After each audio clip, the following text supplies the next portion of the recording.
আছি, ভালোই আছো? আর আমরা বেশ ভালো আছি না মাম্মি? তো অনেকদিন পর দেখো মিনি কিচেনে রান্না করতে এলাম। তো আজকে আমার মাম্মির জন্য বানাচ্ছি কালো জাম, সবই দিয়েছি। খেতে মন চাইছিল আমার মাম্মি। আর দাঁড়াও গো, তবেই তো খাবে। আর আজকে আমার মাম্মি কত সুন্দর ছোট ছোট কিউটি কিউটি ক্লিপ পড়েছে, দেখো আর গাছে আমাদের কত ফল ধরেছে। আর বন্ধুরা দেখো আমার মিনি কিচেনের উনানটা দেখো, উনানটা এত সুন্দর মানে জ্বলছে, কি বলবো, দারুণ। আপসেট হয়ে যাচ্ছি সময় সময়। তুমি একটু আমার মিনি কিচেনটা চালাবে, ঠিক আছে? বড় হয়ে গেলে, এখন না, বড় হও তারপরে। তো এগুলো লাল হতে দিচ্ছি আর মিষ্টির রস এটাতে করবো।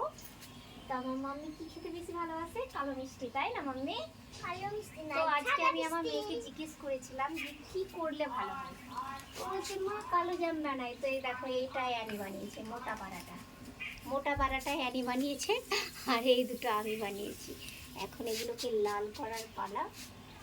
তারপরে আমার মায়ের জন্য কি বানাবো যেন, দুটো লুচি, তাই তো? ফুলকো ফুলকো লুচি খাবে আমার মাম্মি।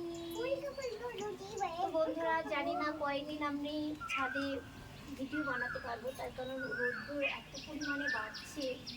তবুও আর কি বসে আছি, নিচে থেকেই করতে হবে এবার মনে হচ্ছে, নিচে গিয়ে।